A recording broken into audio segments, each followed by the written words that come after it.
I'm not a lawyer, but let me tell y'all about day 126 of the YSL RICO trial. First up, Antonio Sledge's attorney, Derek Wright, was still on the stand testifying. Still.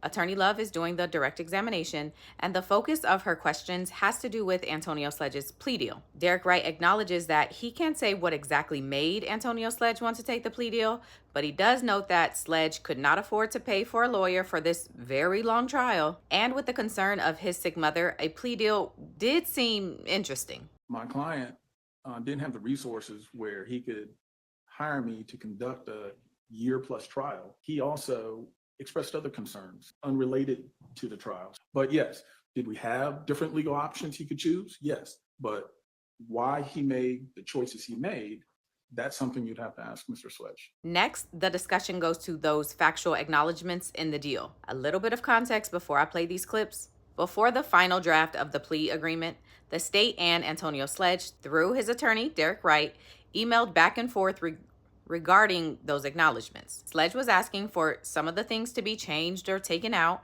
and then the state would reply either agreeing or not agreeing and leaving them in. After going back and forth a few times via email, both sides, meaning the state and Antonio Sledge and Derek Wright, seemed to agree to version 3 of the plea deal. So on December 28th, 2022, which was the day of the hearing when the deal was actually signed, Derek Wright and Antonio Sledge thought they were signing the version 3 that they agreed to. But it turns out the version that they signed was not the version 3 they thought they were signing.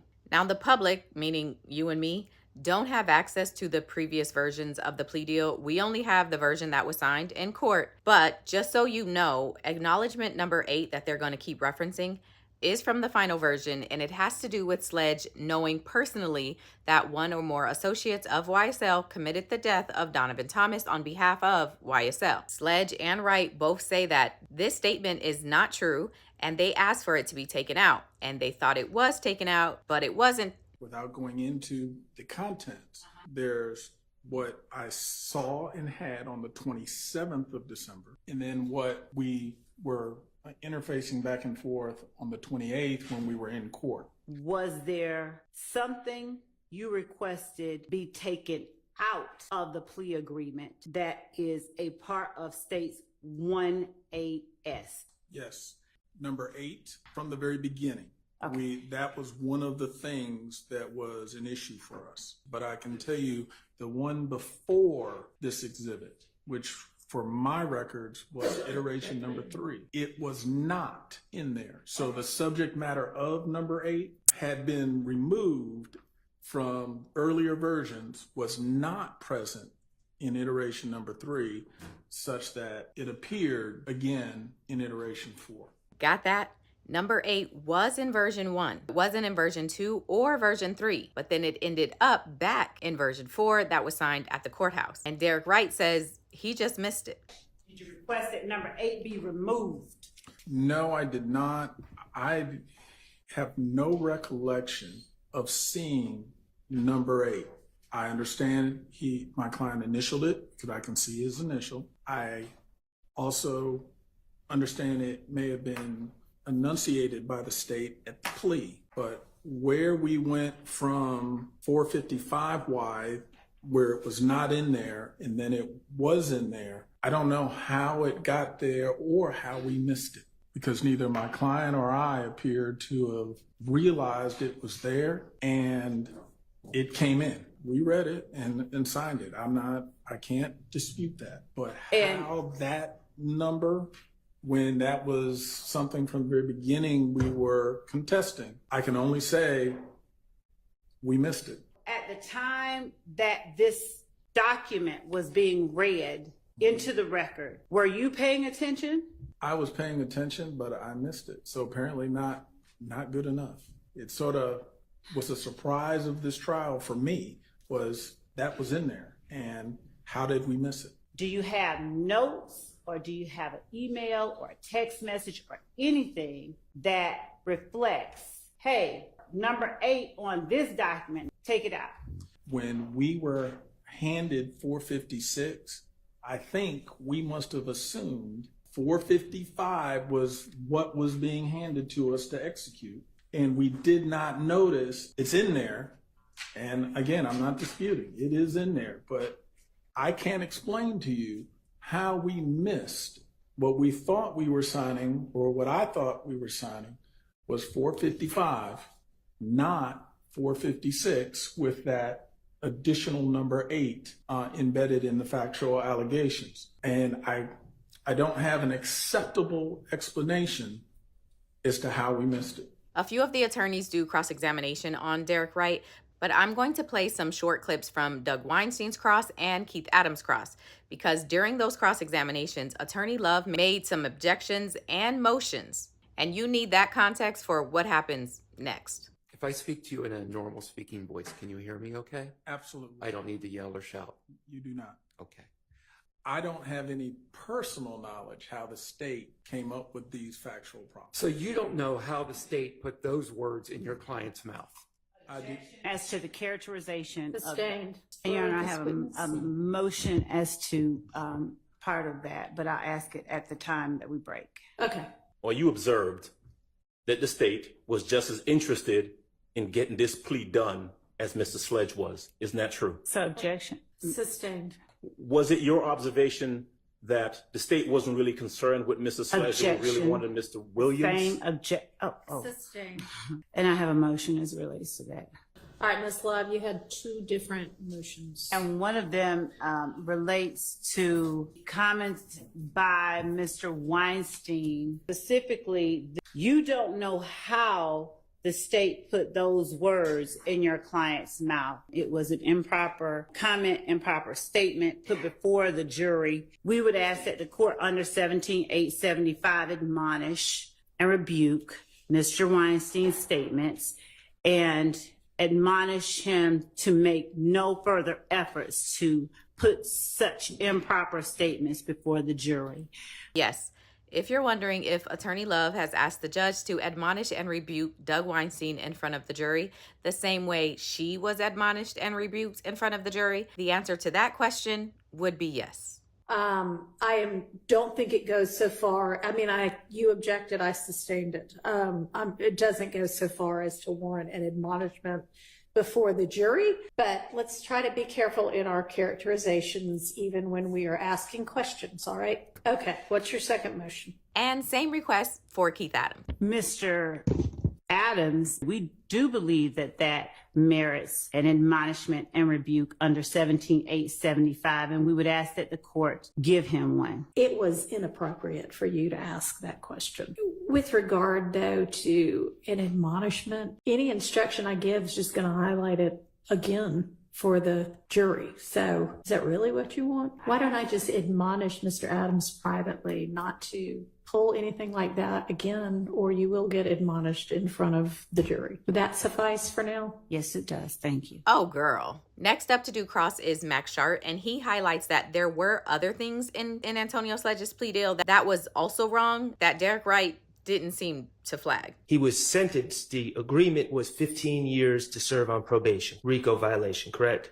Yes. And in count 30, he did plead guilty. Sentencing was withheld. And the maximum he's facing on count 30 is 15 years, correct? Yes. And so his maximum exposure is 15 plus 15, correct? Yes. I mean, technically less, we'll say any time he's already ticked off. But generally speaking, it's 15 plus potentially another 15. If he's done a year on probation, it would be 29 years instead of 30 years. Correct. In sentencing acknowledgments, number 5 on that final agreement indicates that your client is facing as much as 35 years in confinement. Isn't that correct? Correct. It would have been a max of 30.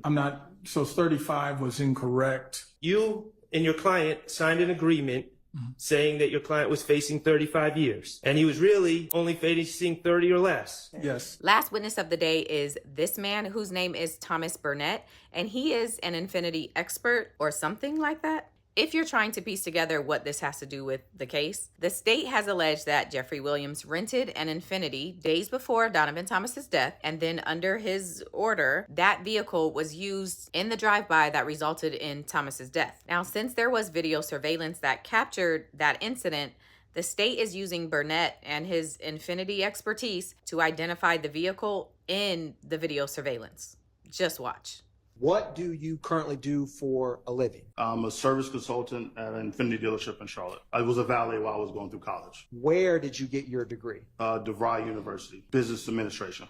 What is a service consultant? What all do you do? I meet with the clients or customers that come in for maintenance or repairs on their vehicle. I assess what the vehicle needs, whether it's check engine light on or a leak or no starting issue. I basically get the information from the client and put that in a manner so where the technicians can properly diagnose the vehicle. Once it's diagnosed, I reach out to the client and let them know what repairs are needed and gain the authorization to fix the car, and then basically handle the client throughout the process on updating them, let them know when the car is ready, payment. We have to do certification tests quarterly to make sure we're certified. And then, also just being around the vehicles, you learn and pick up certain common things about the cars. And you have to identify certain things with them to know what year it is, what kind of type of oil it takes. So when you're quoting prices, you quote them accurately. So I've also currently own Infiniti, and I've also owned Infinitis from like 2007 on. So. What is the most significant physical aspects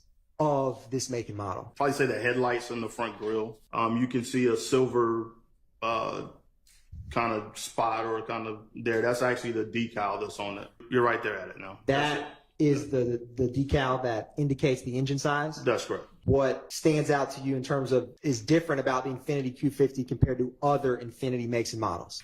Just the shape of the tail lights are a little different than some of the other models are. They kind of mirror the headlights where they're kind of a little more kind of sunken into the body of the car.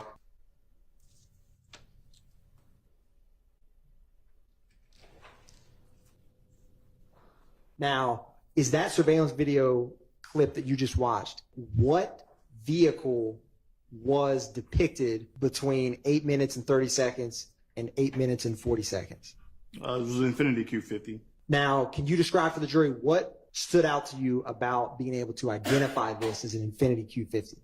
The headlights, the way they appear, you also can see the black grille and kind of hard on this one, but as it gets closer, you can see like a little bit of the logo, like the silver reflecting in the front grille area. I'm going to replay 292 Yankee at 8:30. You tell me when to stop when you had mentioned the silver emblem, right, as the car gets closer, in your words.